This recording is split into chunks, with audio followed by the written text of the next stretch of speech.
Au cœur des marais salants du pays de Guérande, cette micro-ferme a trouvé un climat favorable pour la culture de la spiruline, une micro-algue récoltée d'avril à octobre.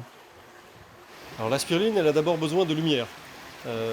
C'est une plante qui va réaliser la photosynthèse, donc elle prend le CO2 de l'air et pour se développer, elle relargue de l'oxygène. Les microalgues, ce sont des micro-organismes du phytoplancton. Il en existe des milliers d'espèces dans l'eau de mer et dans l'eau douce. C'est leur pigment qui détermine leur couleur. La spiruline, on ne la voit pas parce qu'on ne voit pas les filaments, ils sont trop petits, c'est de l'ordre de 50 microns.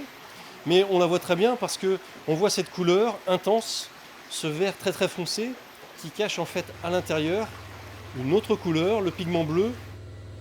La molécule active de la spiruline est ensuite extraite et transformée en laboratoire.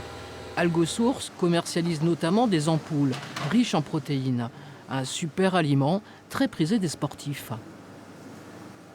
Nous, ce qu'on vend, c'est l'extrait de spiruline. L'extrait, c'est donc sa molécule d'intérêt. Cette molécule d'intérêt, elle va aider à développer la performance, à lutter contre la fatigue, contre le stress quotidien. Et donc, c'est un produit qu'on propose d'abord comme complément alimentaire, et puis dans des concentrations plus importantes, dans des usages santé, pour accompagner les traitements thérapeutiques. Le potentiel des microalgues est très prometteur. C'est ce qu'étudie notamment la plateforme de recherche Algosolis. Cette ressource végétale pourrait bien un jour remplacer la pétrochimie. Déjà, des applications concrètes émergent. L'originalité, c'est qu'on va avoir beaucoup d'espèces, donc on va les voir notamment par rapport à leur couleur. On va avoir des algues qui vont être rouges, d'autres algues qui vont être vertes, et on va comme ça pouvoir aller chercher différents types de produits dedans. Donc par exemple, sur cette algue rouge là, qui n'est pas une couleur commune pour une plante, on va aller chercher un pigment rouge, qui est ici, qui va avoir des propriétés dans le domaine médical.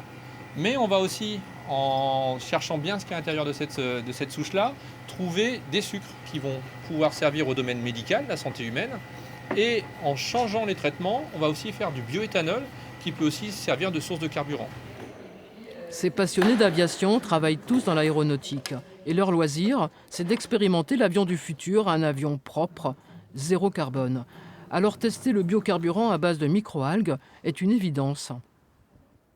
L'intérêt pour nous, c'est de voir s'il y a un potentiel intéressant pour faire voler les avions de demain, de manière beaucoup plus respectueuse de l'environnement. Et donc du coup, on a voulu essayer de faire des expérimentations avec le laboratoire pour voir si c'était compatible avec le moteur. Peut-être que c'est une voie d'avenir, en tout cas, si c'est le cas, on aimerait bien y contribuer.